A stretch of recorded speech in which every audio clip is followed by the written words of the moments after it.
بسم الله الرحمن الرحيم السلام عليكم ورحمة الله تعالى وبركاته درسينا maanta waxaanu ku baran doonaa haddii alla idmo qaabka ugu sahlan ee aad screenshot kaga qaadan karto hadba aaladda aad isticmaalayso sida mobilkaaga ama kombiyuutarkaaga waxaa jira noocyo kala duwan oo loo adeegsado marka la qaadayo screenshot sida appska mobilada ama softwarada lagu isticmaalo kombiyuutarada haddaba maanta waxaan ku tusi doonaa qaab aad u fudud kuuna oggolaanaya in aad screenshot ka qaado meel kasta oo ka mid ah aalad aad isticmaalayso halkani waa MTC Groups magacayguna waa Ustaad Cusmaan ku soo dhawow darsigeena maanta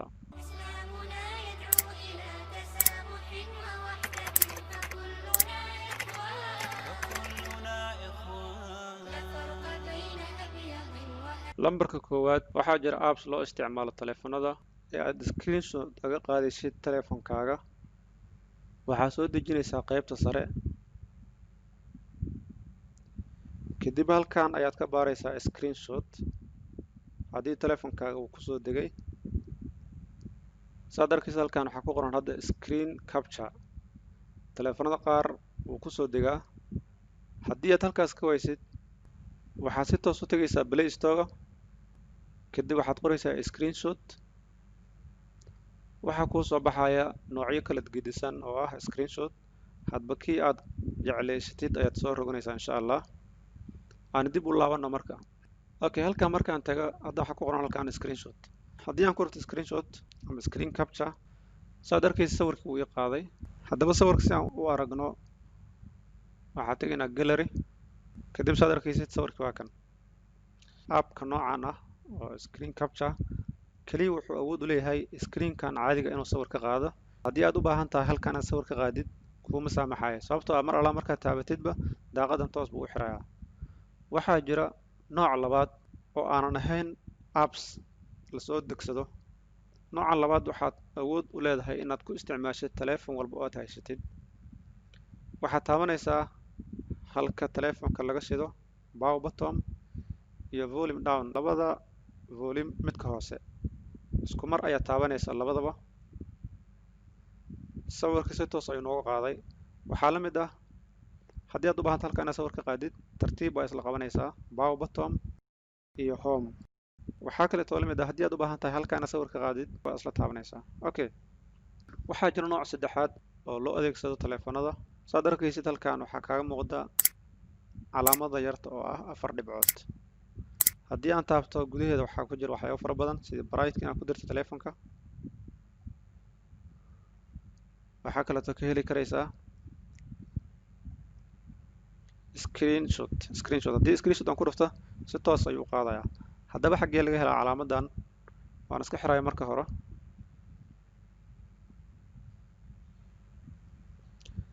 waxaad tegaysaa setting kadib waxaad tegaysaa qaybta hoose ee ah accessibility kadib halkan waxaa ka dooranaysaa numberka afraad ee ah interaction and dexterity halkan waxaa ka dooranaysaa assistant menu hadda saad arkaysid off ayaa saaran on baan ka dhigay on markaad ka dhigtid calaamadii waatan kor bay soo fuulaysaa waxaad taabanaysaa assistant menu si aan setting waxaa ga bedelno waxaad imaanaysaa qaybtan hoose ay ku qoran tahay transparency haddii aad u baahan tahay calaamadan inaad aad u soo muujisid xagga ayaa u soconaysaa haddii aad u baahan tahay inaad baabi'isidna right ayaad aadaysaa marka left waad soo muujinaysaa rightna waad baabi'inaysaa haddii aad ku dhufatid gudaheeda waxaa ku jira waxyaabo fara badan screenshot back home volume screen off waxyaabo fara badan ayaad ka arkaysaa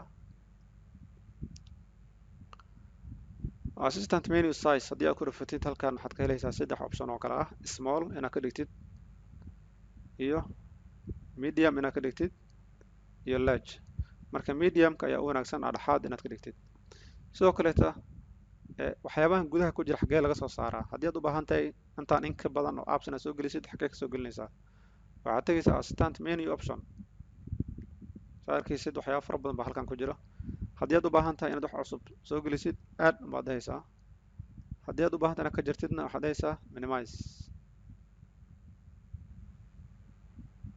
dhammaan waxaa kusoo daraftina aad baad haysaa iminkan waxaan u gudbaynaa noocyada loo isticmaalo screenshotka computerka. waxaa jira dhowr nooc oo loo isticmaalo computerka. lambar kow waxaad tegaysaa halkaas search ay ku qoran tahay, kadib halkan waxaad ka raadinaysaa marka sniping tool ayaad ku dhufanaysaa. halkan waxaa ku qoran new. sniping toolkan wuxuu la socdaa inta badan windowga ayuu la socdaa, laga soo bilaabo windows 7 8 8.1 10 dhammaan windowga ayuu la socdaa. kadib waxaad taabanaysaa new. screenka haddii aad u baahan tahay tartiib ayaad highlight saaraysaa, kadib waxaad dooranaysaa save file. save as ayaad dooran kartaa, ama halkan toolbar ayaad ka dooranaysaa save. si aad magac ula baxdid marka halkan waxaan dhahay test, waxaan dooranayaa desktop, then save, close baad iskaraysaa. hadda markaanu fiirino screenshotkaan qaadnay waa kan. waxaa kaleeto oo la mid ah halkan ayaa rabtaa inaad ka qaadid waxa loo yaqaan screenshot. sniping toolka halkan uu ii saaran yahay, new maan dhahayaa, si toos ayaan u qaadanayaa. okay, haddii aan u baahana marka hadda halkan waxaad arkaysaa format, hoosteeda waxaa ku jira drop down list waxa la drop downkan haddii aad u baahanta inaad sawir ka qaadid, markaad soo furtid toolka automatically asagana wuu isxirayaa. haddaba waxaad u baahanta marka drop downkan sidee screenshot laga qaadayaa. waxaa ka muhiimsan marka sniping toolkan softwarekan yar ee loo yaqaano screenshot capture, halkan uu ii saaran yahay. haddii aad u baahan tahay softwarekan waxaad dib u daawan kartaa cashirkii hore aan kusoo sharxay qaabka loo install gareeyo iyo qaabka loo soo dejisto intaba. okay, open ayaad dhahaysaa.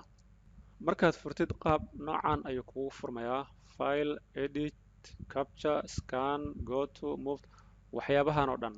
marka waxaad u baahan tahay daaqad yar oo halkan aad saaratid oo aad ka maamushid waxyaabaha screenshotka aad ku samaynaysid. si aad u samaysid taasi waxaad tegaysaa view, then waxaad dhahaysaa show quickly capture bar.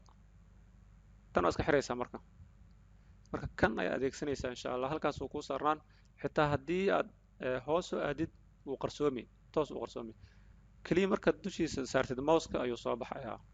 haddii aad screenka inaad weynaysidna halkaas ayaa ku dhufanaysaa si aad u heshid format intaas ka sii badan. haddaba halkan haddaad rabtid inaad screenshot qaadid, kaas umaad taabanaysaa tartiib. saad arkay screenka caadi noogu qaaday. okay, aan ku laaban excelki. waxaan rabaa halkan drop downkan inaan ka qaado sawir. waxaad tegaysaa meesha hadda. okay, waxaan dhahay test 2 ayaan ku save garayni. sidoo kaleeto desktopka. okay, markaan furno drop down listiga halkan kama muuqdo.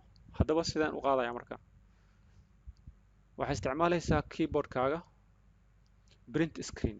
waxaad tegaysaa halkii hadda, kadib waxaad taabanaysaa drop down halkaad u baahan tahay. tartiib ayaa waxaad taabanaysaa keyboardka marka print screen. test 3 desktop save. okay, saad arkaysid toos ayuu kuu qaadayaa. okay, saad arkaysid waa drop down aad u dheer. haddii aad rabto screen ka qaadid waxaad tegaysaa print screen. okay, waxaan ku qoray marka test 4.